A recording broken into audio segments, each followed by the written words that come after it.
E É isso o isso aí. Bolsonaro faz isso ele faz com o gabinete do ódio, que está lá no terceiro andar. Bom, então estamos na hora, todos os participantes são pontuais, os clientes estão entrando e já perguntando, já começou, então eu vou começar agora nos apresentando. Para quem não nos conhece, eu sou a Magda Portugal e o Ricardo que está ali, Ricardo Vélez, somos sócios da Portugal Investimentos, que é uma gestora independente, credenciada à CVM e que segue o código de ética da Anbima. A Portugal acabou de nasceu agora em abril, durante a quarentena. Ela foi idealizada por nós, sócios da MP Advisors, para trazer para os clientes produtos mais sofisticados e que venham de acordo com seus perfis de investimentos e necessidades de vida. E hoje a gente tem um prazer de receber aqui dois grandes nomes da política nacional, Dr. Miguel Reale Júnior, advogado, professor titular da Faculdade de Direito da USP, foi presidente da Associação dos Advogados de São Paulo e ministro da Justiça no governo Fernando Henrique Cardoso, membro da Academia Paulista de Letras e autor de diversos livros de direito e de literatura. E temos o deputado Reine Ozzi Cuquier, cientista político, mestre em International Peace and Conflict Resolution pela American University, professor e palestrante, estrategista e deputado do Partido Novo. Nós hoje vamos falar sobre perspectivas políticas a curto prazo, como diz o Dr. Miguel, porque Brasil não dá para se falar de longo prazo, e suas consequências. E eu vou começar, eu vou pedir que cada um de vocês, eu já tenho várias perguntas aqui embaixo no Questions and Answers, eu vou começar com uma pergunta e eu peço que cada um de vocês desenvolva a resposta com 2 a 3 minutos para dar chance dos dois falarem e de todos perguntarem. E eu vou começar com a pergunta que está no coração e na cabeça de todo mundo, que é, com essa crise instaurada no governo Bolsonaro, demissão do Mandetta, demissão do Moro, seguida de uma entrevista coletiva bombástica, com sérias acusações. E agora a gente estava falando informalmente, mesmo assim mantendo índices de aprovação popular muito parecidos com os índices que ele já tinha. Como fica a governabilidade do governo? Ele tem continuidade? Qual é a visão de vocês? E eu queria que o doutor Miguel começasse e desse a sua opinião sobre isso. Muito obrigado, Magda. Quero cumprimentar a Eni pela participação conjunta e dizer o seguinte, o governo Bolsonaro dificilmente teve governabilidade. Ele foi sendo conduzido na expectativa de uma posição liberal, pouco fez. Na verdade, é um governo de pouquíssimas realizações.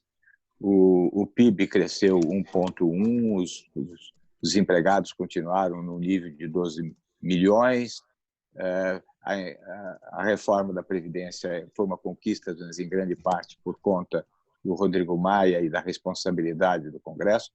Não conseguiu formular sequer a proposta de reforma administrativa ou da reforma tributária, sempre promessas adiadas a cada semana.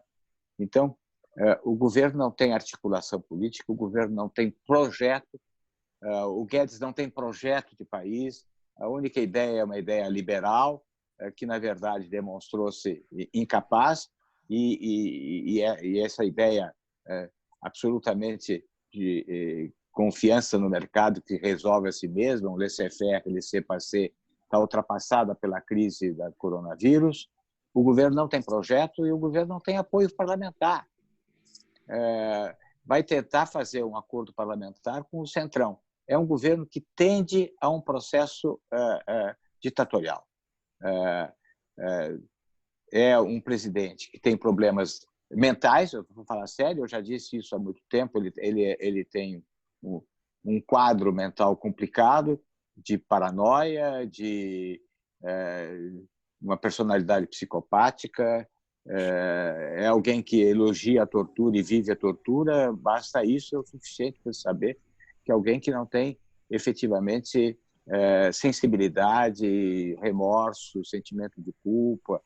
Então, nós temos uma pessoa absolutamente fora da realidade, que ao invés de se unir ao Mandetta, se unir aos governadores para, juntamente com a nação, lutar contra o coronavírus, como fez o presidente de Portugal, como fez a Merkel, como fez o Macron, ele se opõe àquilo que a ciência indica, né? Sempre na perspectiva de conseguir, evidentemente, uma popularidade, porque ninguém gosta de ficar em isolamento, ele quer tirar as pessoas de isolamento para ir para o falecimento, mas para ele tanto faz. Ele já disse em entrevista, quando deputado, que ele, se fosse presidente, fecharia o Congresso e mataria 30 mil, inclusive o Fernando Henrique Cardoso. Então, é esse o homem que nós temos aí. Não é? E não é com o Guedes, agora, numa inversão absoluta de conduta na política econômica, porque, evidentemente, numa hora dessa, ele tem que passar da escola de Chicago para Keynes, porque é a intervenção fundamental, né, no processo econômico para salvaguardar. Ou seja, nós saímos da ideia da liberdade econômica ampla para a ideia da solidariedade. A solidariedade é o valor que preside o país nesse instante. E quem está fora dessa ideia de solidariedade é o presidente. Mas a Câmara está sensível à solidariedade, ministros estão sensíveis à solidariedade, governadores estão sensíveis, prefeitos e a sociedade civil. Então, há um confronto entre o clima que se vive de pavor da doença, da morte e a prevalência da solidariedade, em confronto com alguém que só olha o próprio interesse e que não tem nada a perder, porque ele não tem força política mais, ele está absolutamente descontrolado, basta ver aquele pronunciamento dele. Tem uma acusação grave do Supremo Tribunal Federal de a prática de crimes, ele tem uma série de crimes praticados desde ofensas a jornalistas, desde ida dia 15 de março à manifestação contra o Congresso, desde incitamento ao crime, ou seja, desrespeito ao isolamento, depois ida a essa reunião no domingo a favor da intervenção militar e culmina com aquilo que é revelado pelo Moro, que é muito grave, gravíssimo. Por quê? Porque prestemos atenção na mensagem que o Moro deu ao conhecimento no Jornal Nacional. É o presidente que reproduz uma notícia do antagonista, dizendo a PF vai estar na coda dos 10 deputados. É por isso que precisa mudar o diretor da Polícia Federal, quer dizer, ele está intervindo. Ele não está fazendo, querendo notícias, querendo usar a sua prerrogativa do presidente de nomear o diretor da Polícia Federal. Ele quer mudar por quê? Essa é a pergunta. Por quê? Porque não quer que a Polícia Federal fique na coda dos deputados que o apoiam e que organizaram aquele movimento a favor do AI-5, da intervenção militar. Então, esse é o fato. O fato é que ele quer intervir. A Polícia Federal não é um órgão exclusivamente do Executivo. A Polícia Federal é um órgão do Judiciário também. Ela é polícia judiciária. Nunca o ministro da Justiça pode se inteirar daquilo que a Polícia Federal está fazendo enquanto tarefa investigatória, de apuração. A Polícia Federal, nesse campo, presta contas ao Ministério Público e ao Judiciário.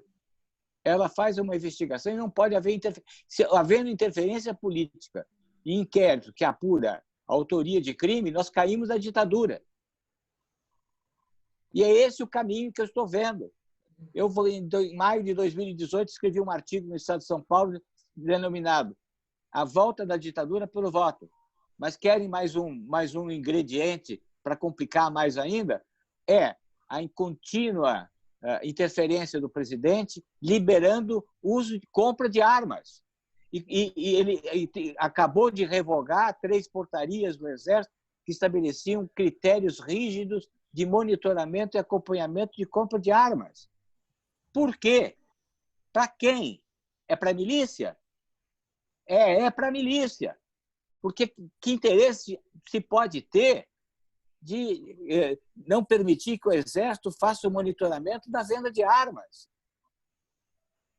Que é uma portaria que estabelecia que as encomendas não seriam mais em quantidades grandes de 2 milhões de armas, mas que o controle seria feito por caixas de 10 mil armas, para efetivamente ter o controle. Agora, o presidente se intromete nesta ação que é exclusiva do Exército.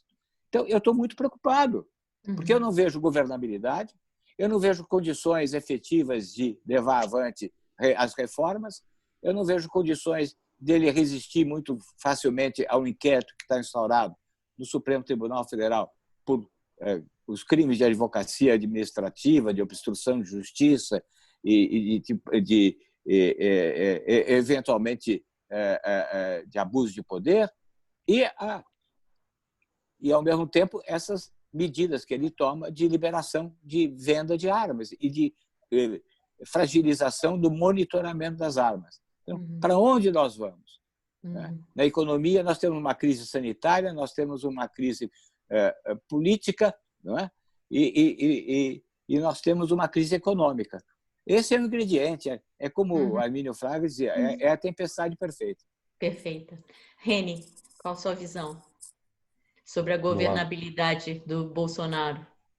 Bom dia a todos em primeiro lugar. Quero agradecer a Magda e ao Ricardo pelo convite e a honra e o prazer de estar aqui dividindo esse espaço com o Dr. Miguel, que sou um grande admirador do seu intelecto, não somente, claro, do seu serviço pelo Brasil aí sempre. Bom, eu acho que a gente tem que começar, Magda e a todos, entendendo qual é o contexto que colocou o Bolsonaro lá. O contexto é o fim do poder ou o fim de um projeto de poder do PT. Esse contexto eleitoral facilitou e ajudou muito o Bolsonaro chegar aonde ele chegou. Isso não quer dizer que ele não tenha apoiadores. A gente estava falando um pouco antes de entrarmos aqui, eu e a Magda, conversando um pouco sobre o núcleo duro, aquele grupo que eu chamo de seita, que são aquelas pessoas que têm uma incondicionalidade, um amor incondicional sobre qualquer circunstância a líderes ou pessoas. Isso existe do lado do PT, existiu com Lula, existe com o Bolsonaro. Então, existe esse grupo, existe um grande contexto único de saída do poder do PT, e isso facilitou muito a eleição do Bolsonaro, e existia uma vontade de um projeto político diferente por uma outra parcela do eleitorado, que aí é o que me preocupa, onde estariam pilares de sustentação do governo Bolsonaro. E esses pilares basicamente eram dois. De um lado, nós tínhamos o ministro Moro, que representava a ética, a honestidade, a luta pela corrupção, e esse era um pilar de sustentação. Aqueles que não amavam o Bolsonaro, mas que votaram nele, sempre diziam assim, não, mas ele tem ministros bons, ele tem uma equipe técnica, e estavam se referindo basicamente a duas pessoas, ao Moro e ao Guedes. Então, esses dois sustentam o governo. Na crise, né, do coronavírus, surgiu uma terceira pessoa aí, que era o Mandetta, goste ou não das ações políticas dele no final, ele conduziu a situação com seriedade e maturidade. Então, surgiram alguns pilares que eram pessoas técnicas. E a saída do Mandetta, somada com a saída do Moro, você abala um desses pilares fundamentais. E aí, por algumas questões. Primeiro, porque o Moro é mais popular que o presidente da República. Sempre foi, ele é o grande herói, né, do Brasil, nesse contexto que a gente vem vivendo de luta à corrupção e Lava Jato. Ele é o símbolo da Lava Jato. Além disso, ele era o garantidor ou o fiador dessa ética ou dessa busca pelo correto dentro do governo. Por final, né, o Bolsonaro deu para ele carta branca. Então, ao ele entrar num choque de frente com o Moro, ele está rasgando a tal da carta branca ou autonomia. E isso é uma quebra moral com o seu eleitorado. É uma quebra de que, olha, não vou mais fazer daquele jeito que eu tinha combinado com vocês.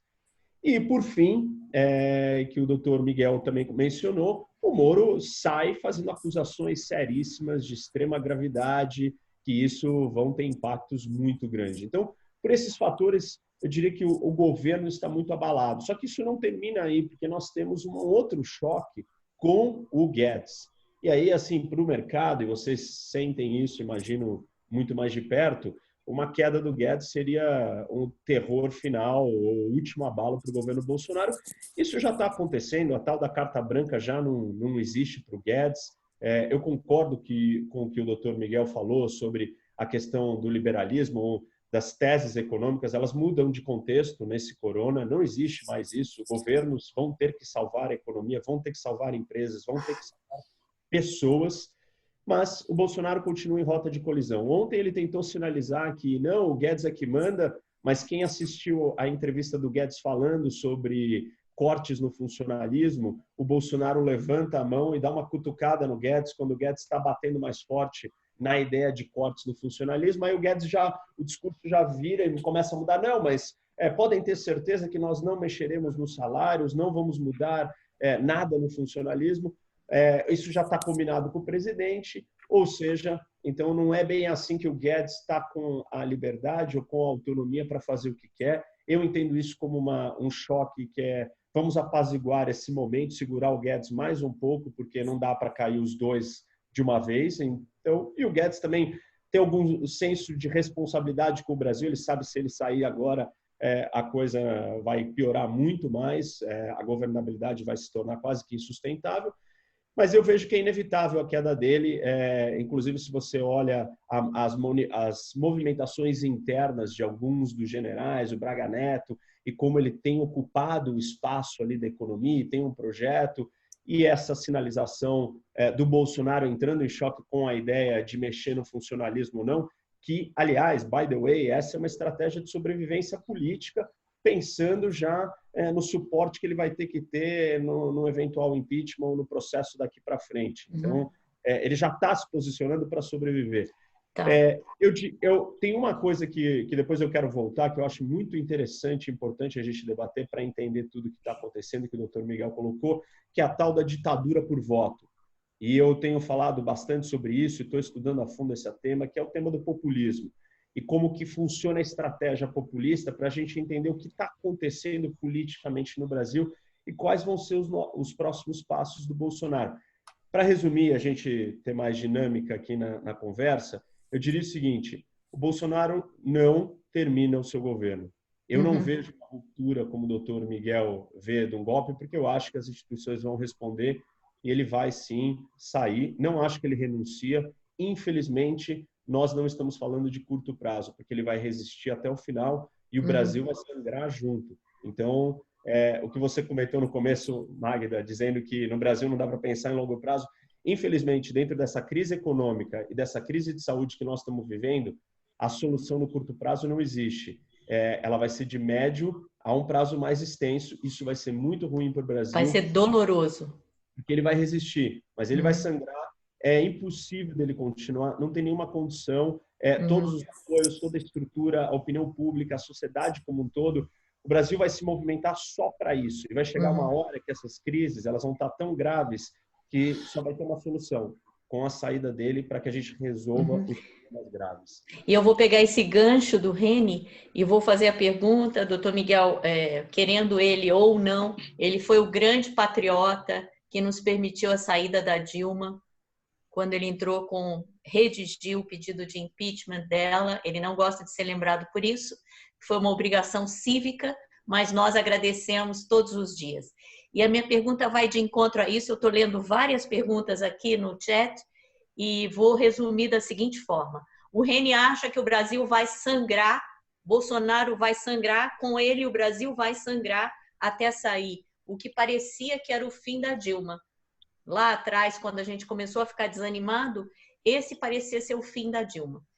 Hoje, as acusações que são feitas ao Bolsonaro, e o Celso de Mello abriu o inquérito no Supremo, doutor Miguel, permitem que se entre com um bom e consistente processo de impeachment? Ele tem apoio contra esse processo? E aí vai a pergunta que eu li aqui, mas que sempre foi dito isso, não sei se pelo Bolsonaro, mas pelos apoiadores do Bolsonaro, eu já ouvi. Quero ver eles quererem um militar como presidente.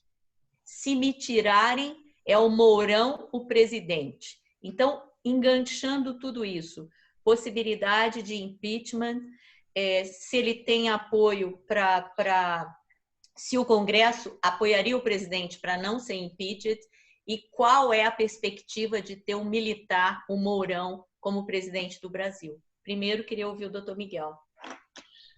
Muito obrigado, gostei muito da exposição do Reni. Quero dizer que eu não prevejo que existirá um golpe, mas dentro dessa resistência, desse sangramento e que estará sofrendo o Bolsonaro, qual a reação dele? A reação dele será aquela de se submeter à decisão do Supremo de mandar o processo à Câmara e a Câmara o afastá-lo? Será se submeter ao afastamento num processo de responsabilidade de impeachment? Não, ele vai resistir, porque ele gosta do confronto, ele gosta da guerra. E o meu medo, o meu receio qual a forma que ele vai reagir junto com esse seu exército virtual ou real, que é manobrado através da utilização das decepções, do medo. Ele está ligado a áreas militarmente perigosas. E por isso o meu medo. Eu acho que, infelizmente, se nós não temos uma solução a curto prazo, a solução a longo prazo é o impeachment. O impeachment é um processo doloroso, que dará tempo para o Bolsonaro se mobilizar dentro desse neopopulismo, junto com essas áreas militares às quais ele é ligado, que não é o exército, não, são milícias, são policiais militares, são policiais militares aposentados. Esse é o meu medo. Esse é o meu grande receio. Agora, que existem motivos para processar por impeachment? Há muito tempo. Há muito tempo. O problema todo é se haverá condições políticas para o Centrão não tomar conta do país, porque o outro caminho possível seria o Bolsonaro se entregar à corrupção e fazer um grande acordo com o Centrão. Então, ele se livrou do Moro, o que o populismo faz? O populismo responde àquilo que é necessário naquele instante. Não tem qualquer compromisso com a verdade. A verdade é aquilo que se faz necessário parecer verdade naquele instante. Essa é a característica desses governos populistas. Aliás, eu gostaria que o Reni dissesse mais sobre os seus estudos sobre o populismo de direita que está dominando uma parte de países importantes, não é? Ressurge na Alemanha, ressurge na Áustria, está presente na Hungria, na Polônia, Itália, e que exatamente através das mídias, das redes sociais, dessa união, não existe uma união de pessoas. O que existe é uma justa posição. Cada um tem um motivo para aderir ao Bolsonaro. Eles não se unem, não existe representatividade, não existe democracia representativa. Existe uma democracia direta alimentada pelas redes sociais. E, ao mesmo tempo, tem fanáticos armados. Então, eu vejo possibilidade de prosperar o inquérito aberto agora no Supremo Tribunal Federal, mas que tem sua demora para apuração efetiva dos fatos, coleta de documentos, de provas e depoimentos e tal, demora. Tem mais ou menos 30 ou já mais pedidos de impeachment interpostos junto à Câmara dos Deputados. O presidente não é obrigado a despachá-los, ele já disse que precisa muito cuidado, precisa muita prudência. Por quê? Porque nós estamos vivendo um mundo maluco, nós estamos no meio de uma pandemia e criando crise política desnecessária. Então, como é que vai, como diz o Reni, como é que vão se reunir os deputados para decidir se vota a autorização de processo do Supremo, se vota se tem uma comissão especial constituída para a apreciação primeira do pedido de impeachment? Tudo é complicado, porque nós estamos no meio de uma pandemia com reuniões virtuais. Então, ao invés de estarmos dedicando as nossas energias na luta contra a pandemia, na hora que a Portugal, que a Magda podia estar pensando como é que nós vamos enfrentar a questão econômica do país, que está gravíssima, em razão das dificuldades existentes, do problema de ordem fiscal, problemas de pobreza aumentando, de trabalhadores dispensados, como dar assistência aos trabalhadores informais, todas essas grandes questões de ordem econômica, financeira e tal, nós estamos discutindo política. Por quê? Porque o Bolsonaro conseguiu tomar o lugar do vírus. E mexe nos nossos bolsos. E mexe na nossa vida, mais ainda. Mais, porque nós ficamos muito tensos. A tensão que já existe, com a proximidade da morte, com a proximidade da doença. Nós teremos a doença. Algum parente nosso terá a doença. Algum amigo nosso estará doente. Nós dormimos sempre com esse espectro, com essa marca negativa. Temos ainda a negatividade de saber para onde nós vamos como país. O que está acontecendo que, de repente, o Moro é posto para fora, era um pedestal, de repente ele é posto para fora, e posto para fora porque o presidente exigiu dele que ele praticasse atos imorais. Eu não tenho perspectiva de dizer, eu falei de pouco prazo, de curto prazo, não porque não se possa imaginar um impeachment ou um afastamento do presidente, mas porque não se sabe o que o presidente vai fazer no próximo fim de semana. Todo fim de semana, para mim, tem sido um pesadelo. O que o Bolsonaro vai aprontar no sábado e domingo? Ótimo. Bom, então já sabemos que impeachment também é um processo longo e doloroso. Sabemos que existe uma crise, acima de tudo, que é uma crise sanitária. E eu queria que o René desenvolvesse um pouco mais essa parte de política, que eu sei que é o forte dele, ele é um estrategista político. E eu vou pegar o gancho de uma pergunta que é a seguinte: o Moro foi dado em troca desse apoio ao Centrão? Isso foi uma troca, foi uma tentativa desse Bolsonaro dele sobreviver, de ganhar uma sobrevida na sua governabilidade? O que você acha, René? Você que está lá, você que está vendo todo o jogo político, tudo bem dentro da Assembleia aqui estadual, mas que está acompanhando esse jogo político mais de perto do que nós.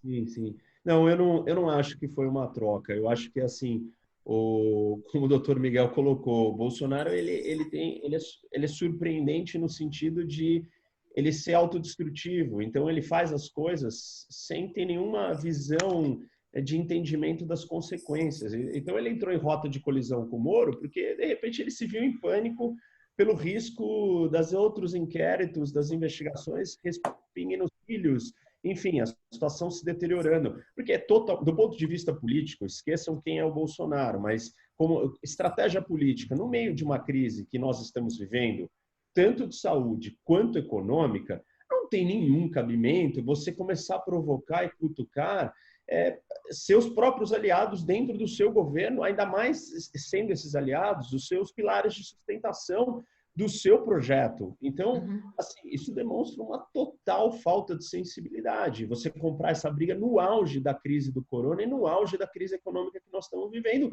que não é no Brasil, é global. Então, isso é mais grave ainda. Eu não acho que ele pensou, ele planejou, ele simplesmente foi lá e fez uma coisa destrambelhada. Agora sim, ele está tentando se aproximar do Centrão, isso faz parte da estratégia. Parte desse discurso que você colocou aí, de desacreditar ou colocar o Mourão como um militar, é parte da estratégia de sobrevivência. É o modus operandi do Bolsonaro de não vou cair. Como que eu não vou cair? Eu tenho que dizer que o Mourão é pior do que eu, o que não é verdade. O Mourão não tem histórico político, ele não é um político, então ele não tem envolvimentos, escândalos, como os filhos do Bolsonaro estão ligados a uma série de questões aí que podem surgir cada hora mais. O Mourão tem se mostrado uma pessoa equilibrada, uma pessoa ponderada, ele está dentro de uma instituição que é respeitada, e aí agora, quando o doutor Miguel falou, ficou mais claro, entendi o ponto dele, concordo, não acho que os militares, as Forças Armadas vão apoiar nenhum tipo de loucura por parte do Bolsonaro. Claro, eles não vão abandonar o Bolsonaro agora. E, aliás, o momento que houver essa cisão, ou que o Mourão virar e falar assim, estou pronto para assumir, é a cartada final, que nem a gente assistiu com a Dilma e com o Temer. A hora que o Temer falou, tá bom, eu vou ser presidente, a gente viu que foi a hora que a coisa andou definitivamente. Isso vai ser um momento duro, vai ser a hora que os militares que estão dentro do governo mudarem de lado, falarem, não tem mais condição, vamos ter que assumir mesmo e vai ser isso. Eu acho que as Forças Armadas serão democráticas, vão respeitar. O próprio Bolsonaro, ele se vendeu como um militar. Então, esse discurso dele de querer dizer que o Mourão é um militar não faz muito sentido. Está certo que ele era político há um tempão, mas eu não vejo... eu vejo isso como parte da estratégia do Bolsonaro de tentar dizer, olha, não me tirem daqui, porque vai ser pior. Mas eu não acho que ele vai colar. Inclusive, eu acho que o Mourão vai ser um ótimo presidente, mostra um equilíbrio, mostra a capacidade de diálogo, é isso que nós vamos precisar. Precisaremos de grandes reformas estruturais no Brasil depois de 2 crises devastadoras para o país. E alguém democrático, que consegue dialogar e falar, é que vai ser capaz de conduzir nós nesse caminho. Eu entendo o que o doutor Miguel fala e eu compartilho dessa preocupação na questão das resistências. E aí sim, falando da milícia digital, falando da milícia real, falando dos fanáticos que estão dispostos a irem para a rua ou até usar violência, isso vai ser um problema. Mas eu não vejo as instituições, né, por exemplo, as Forças Armadas, compactuando com isso. Então, eu acho que isso pode causar alguma convulsão social, mas não a ponto, enfim, é algo que a gente não consegue prever totalmente, mas não a ponto de ser um golpe maior. Eu queria fazer só um adendo que eu acho que a gente está voltando nesse tema da questão do populismo, para ficar claro, que eu acho que é importante, que vai esclarecer esse cenário todo. O populismo é uma ideologia, e como ideologia, parece difícil a gente encaixar populismo com pensamentos ou com outra ideologia. Só que o populismo é o que nós chamamos de microideologia versus macroideologias. As macroideologias são socialismo, comunismo, nacionalismo, fascismo, são outras coisas maiores, que têm uma visão de mundo mais completa. Por o populismo ser uma microideologia, ele nunca anda sozinho. Então, ele sempre se acopla de uma outra ideologia maior. Por isso que nós assistimos populismos, tanto de esquerda quanto de direita. A América Latina é uma das regiões do mundo mais populistas que nós temos aí no mundo. E nós tivemos 3 grandes movimentos populistas aqui. O clássico, que era mais trazer as pessoas para dentro do processo eleitoral, nos anos 30, 40, começa com o Perón. Depois a gente se movimenta para um populismo neoliberal, que é na época do Collor, abertura econômica, mas ainda populista, e usando o mesmo discurso. E esse é o interessante. O populismo, ele divide a sociedade em 2. Como o socialismo ou o comunismo, ou como o nacionalismo. A divisão do socialismo é classe, né? Ou é dinheiro, é rico e pobre. A divisão do nacionalismo é quem é de origem da terra e quem não é, o estrangeiro. A do populismo é aqueles que são contra a vontade popular versus o povo. Você divide a sociedade, é tudo para o povo, somente o líder populista entende o que o povo quer, versus a elite. A elite é a imprensa, é o STF, é o Congresso, são os empresários, é todo mundo que... Todo mundo que é contra.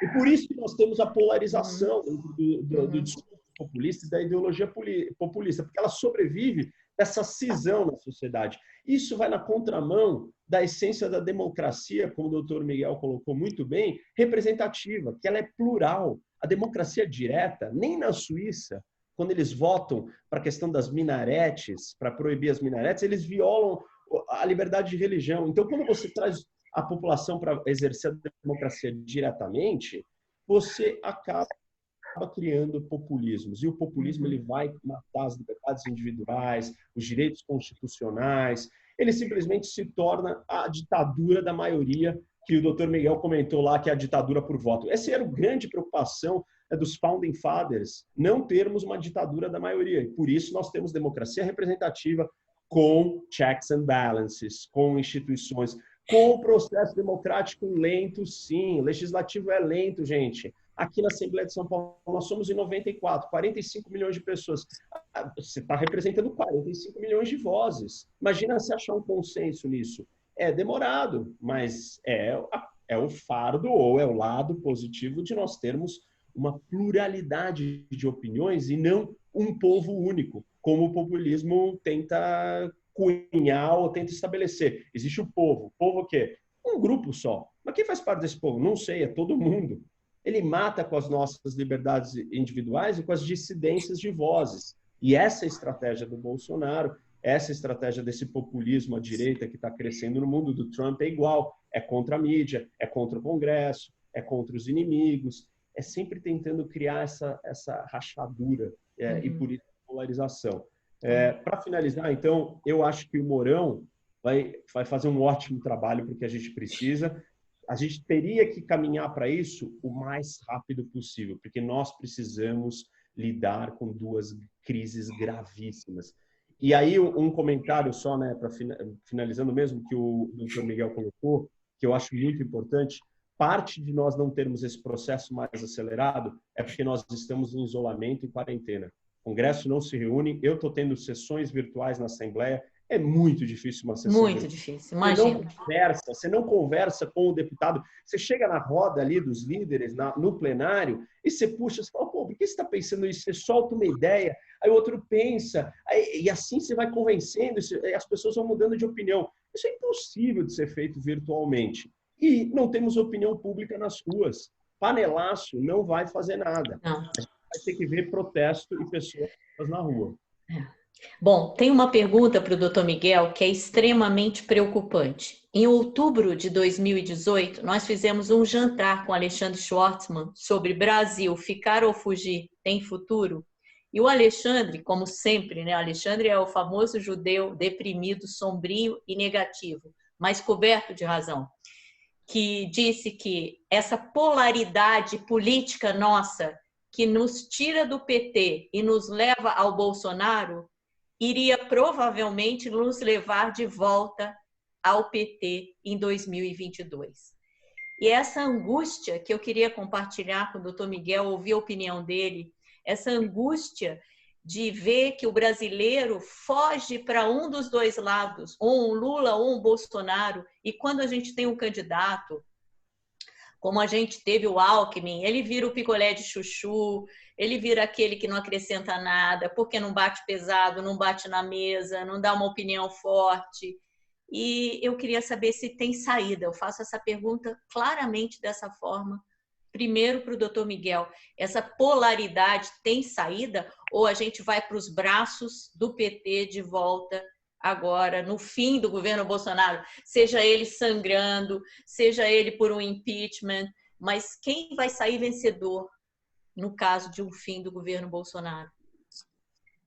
Bom, é muito difícil estar fazendo previsões a mais longo prazo, como 2022. Uhum. Mas o populismo, ele sempre joga para os extremos. Sempre joga para o extremo. Né? Ele não ordena, ele não raciocina, ele não leva para a racionalidade que o centro exige. Ele leva para a paixão. Sempre é a paixão. Né? É a paixão que leva o petismo a ficar idolatrando o Lula, por enquanto o petismo está reduzido a Lula. Uhum. O Lula é que dá a orientação do que deve ser feito e como deve ser feito. Agora, os petistas estão vibrando, atacando o Moro, mais o Moro do que o Bolsonaro, porque o Moro foi que condenou o Lula, o Bolsonaro que impediu que o Lula fosse ministro. Em suma,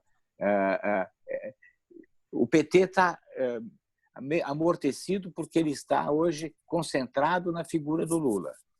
É o Lula, eles não têm outro discurso e não fizeram meia-culpa e não reconhecem que praticaram erros brutais que levaram o país a essa imensa depressão e a uma corrupção sistêmica. Né? O PT não se renova. Né? Então, é necessário que o centro, independentemente de quem for, eu tentei, inclusive, no final do processo eleitoral, setembro de 2018, um encontro de candidatos à presidência do centro, para ver se eles escolhiam entre eles qual seria o candidato único. É isso, o centro tem que se conscientizar, deixar de ter vaidades pessoais. Nós temos candidatos que aparecem, evidentemente, aí como candidatos do centro-direita. Tem o Eduardo Leite, no Rio Grande do Sul, tem o Dória em São Paulo, tem o Huck. Ou seja, é necessário que o centro-direita e centro-esquerda efetivamente se unam. Tenham consciência de que o que importa é ganhar e não quem ganha. Porque é fazer um governo para meio semipresidencialista. O caminho é estabelecer um governo de conciliação efetivo. Isso se faz através da mudança do regime de governo. O presidencialismo vai sempre levar a conflitos. O presidencialismo foi feito para ter conflitos. Veja o que aconteceu com o presidencialismo desde 1946, a Constituição que acabou logo após a ditadura getuliana. Não é? A crise de 1950 com a eleição de Getúlio em 1950. Depois, o suicídio de Getúlio. A eleição de Juscelino com duas revoluções, a Lagarça e Jacareacanga. Depois, a necessidade o Jânio Quadros com a crise da renúncia. Logo em seguida, Jango e a ditadura militar.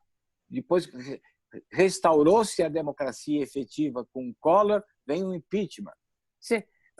O presidencialismo é feito para gerar crises.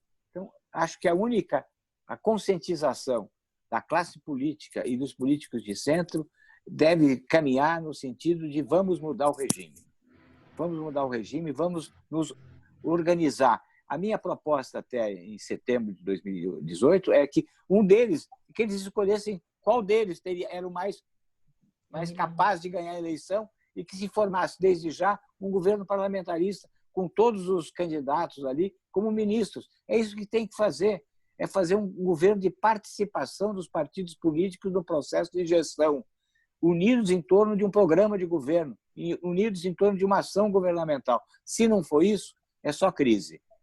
É só crise. Pouco importará, inclusive, quem é que vier a ser eleito. Se é alguém do PT, se é alguém do bolsonarismo, se é alguém do centro, ele vai enfrentar crises que o presidencialismo gera.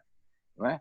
E eu espero que o centro se conscientize que ele tem que ganhar a eleição e que, para ganhar essa eleição também e garantir a governabilidade, ele tem que mudar o regime. O que você acha, Reni? Eu concordo com o doutor Miguel. Eu acredito que esse regime, ou ele parte para a corrupção, como a gente acabou de falar do PT, que entendeu bem o que é o presidencialismo, comprar o legislativo, aparelhar o judiciário e tocar tudo sozinho, ou ele sempre descamba em impeachment. Haja visto Collor, Dilma, agora estamos aqui falando do impeachment do Bolsonaro. O que você acha disso? Polaridade ou mudar realmente o regime? Eu acho que mudar o regime é essencial, né? Um dos maiores ou das melhores e mais necessárias reformas que o Brasil precisa é a reforma política. E ela engloba mudar o sistema eleitoral, né? Mudar a questão dos distritos, da proximidade do eleitor com o seu representante, mudar até o sistema, a forma de governo num todo. Eu só acho que a gente não vai conseguir fazer isso no meio dessa história toda, desse caos, porque isso vai abrir muitos precedentes e muito espaço para oportunistas. Então, agora a gente teria que terminar, né, esse ciclo, esse mandato, com o vice-presidente assumindo, e aí depois eu acho que essa é uma discussão imediata, já que meio que fazer parte do acordo ou dessa dissolução aí do governo do Bolsonaro, que vamos botar isso para votação, ou com uma constituinte, ou com um referendo, sei lá, enfim, como que a gente vai fazer isso acontecer, mas precisa acontecer. Mas eu acho que a gente tem que lidar com uma questão política prática, que o doutor Miguel também comentou aí, que é a questão de como rebater o populismo. Como que nós vamos sair desse círculo vicioso? E quase todos os presidentes que o Brasil teve foram populistas. Eu não incluiria o FHC, o Fernando Henrique, né, nesse grupo, mas todos os outros foram. Ou seja, o populismo ele só triunfa e só floresce numa sociedade que tem realmente lastro esses problemas, para que esse discurso faça sentido. Você chegar lá e falar que você é o excluído, é o abandonado, e você realmente tem uma dificuldade de vida tremenda, você não consegue fazer a vida da sociedade melhorar, esse discurso vai ter sempre tração. Então, nós precisamos de um contradiscurso que não polarize com esse.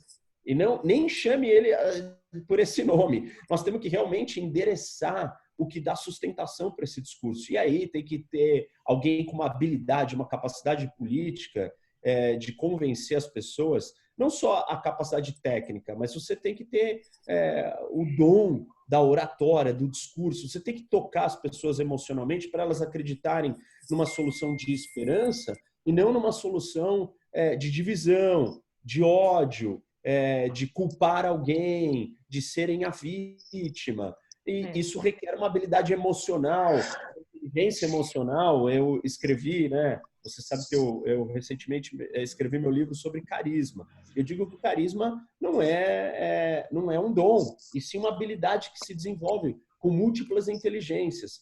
E os nossos líderes, eles não têm essa capacidade. Nós precisamos encontrar alguém, e eu acho muito interessante se a gente tivesse uma coalizão inteira colocada para governar o país, que tivesse essa capacidade de colocar esse discurso, essa narrativa, e tivesse o apelo. Só que eu acho que os egos dos competidores aí não permite que eles se juntem num grupo único. Então, para mim, isso seria inédito de assistir todos esses potenciais candidatos para 2022, a presidência, se unificarem num grupo só. Eu não vejo essas personalidades muito fortes aceitando menos do que estar no topo. E aí falta um pouco dessa coisa do espírito público e desses líderes pensarem por que você quer chegar na presidência da República?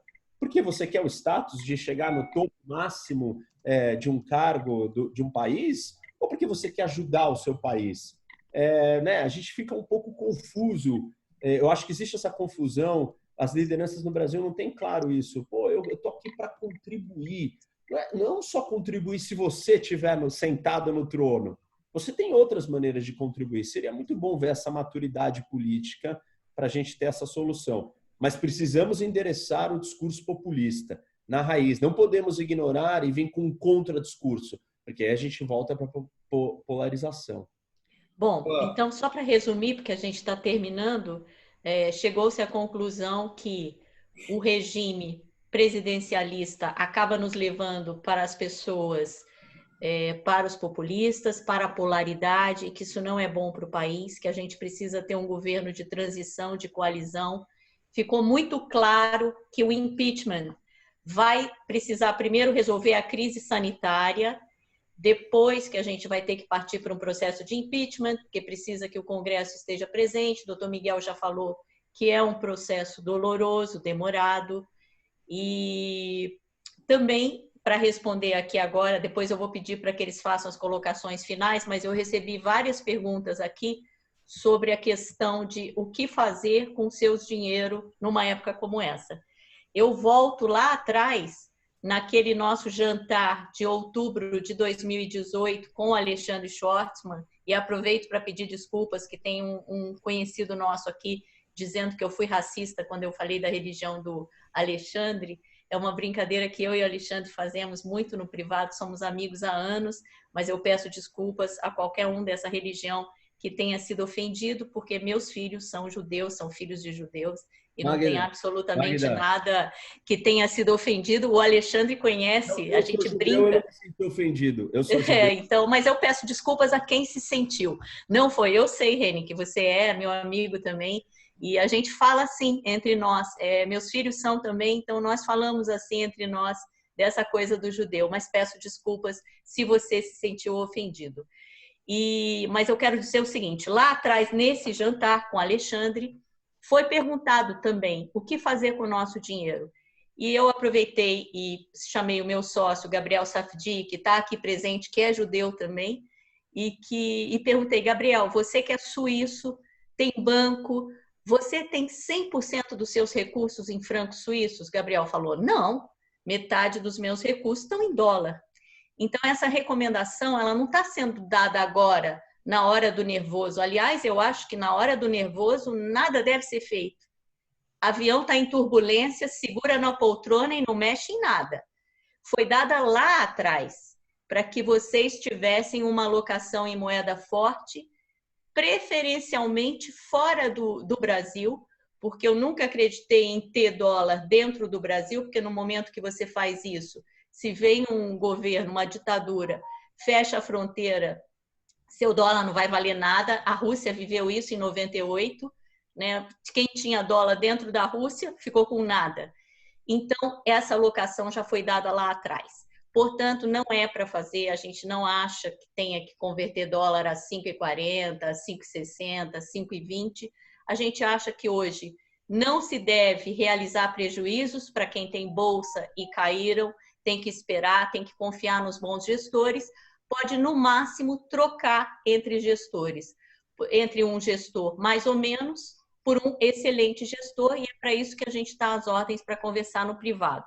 Mas eu queria finalizar ouvindo o doutor Miguel. Eu queria que ele nos desse uma esperança em relação a esse. Vamos falar sobre uma palavra final, e o Reni também, sobre esse processo de transição para esse outro regime. Dá para ser feito ainda no curto prazo?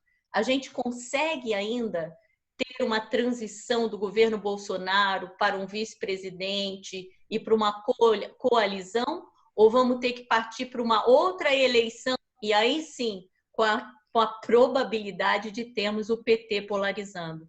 Qual a sua visão? Dá para ser feito no curto prazo? Dá? Doutor Miguel está sem microfone. Vocês estão me ouvindo? Tá ativado. Tá. Mas não estou ouvindo o Miguel. Não estamos ouvindo, doutor Miguel.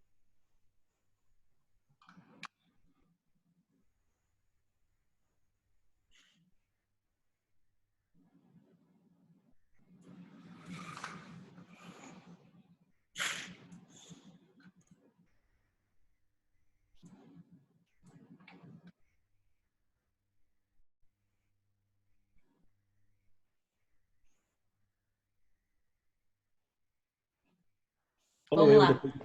Enquanto o doutor Miguel resolve lá o problema técnico. Nós temos que lembrar de uma coisa, Magda. O Brasil é uma grande novela. Nem brasileira, mexicana, House of Cards, né? A série é pequena do Brasil.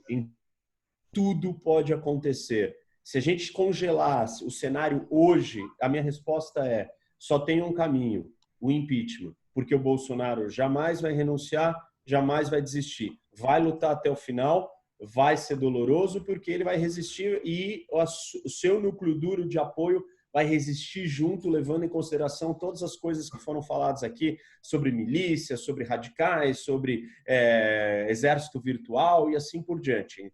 E que nós não podemos sair nas ruas, estamos em isolamento, em quarentena, o Congresso não está se reunindo, então a gente não tem o contexto para isso acontecer rápido. Vai ser um impeachment, esse é a meu ver, mas nada impede que ele continue destrambelhado, coisas coloque numa situação tão insustentável que alguém vire para ele e fale: olha, você tem que sair, você vai ter que sair.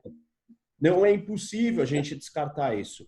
Nas condições normais, então, de pressão e temperatura, eu entendo que nós teremos um impeachment, que não vai ser rápido, não estamos falando desse ano, vai demorar mais do que talvez esse ano inteiro.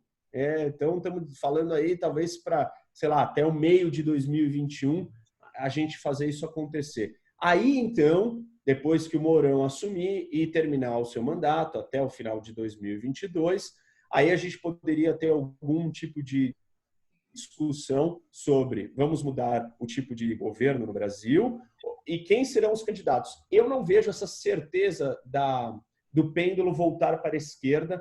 Por quê? Porque, como o Miguel colocou, nós só temos o Lula, acho que vão surgir outros candidatos fortes, que podem ter um discurso diferenciado, que pode fazer a diferença e atrair o centro-direita e o centro-esquerda e pegar o meio, não pegar os polos. Então, eu acho que isso é possível, isso dá para acontecer.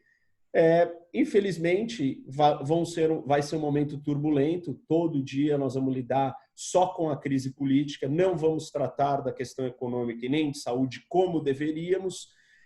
Vamos ter mais turbulência no sentido de o Guedes deve cair eventualmente, não agora, mas em algum momento nesse processo.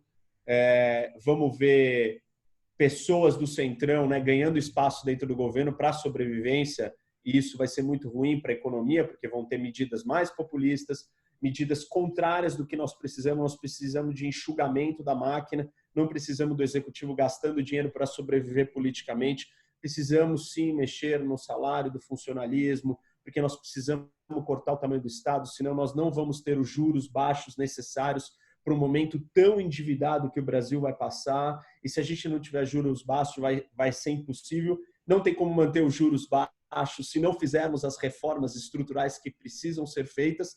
Sem condição política, não tem reforma estrutural. Então, essa é a amarração, mas eu não vejo a sobrevivência do governo Bolsonaro. Isso é uma questão de tempo. Gostaria que fosse rápido, muito rápido. Não vejo isso acontecendo. Doutor Miguel, já conseguiu retomar? Está ouvindo agora? Estão me ouvindo? Sim, agora estamos. Palavras finais aí.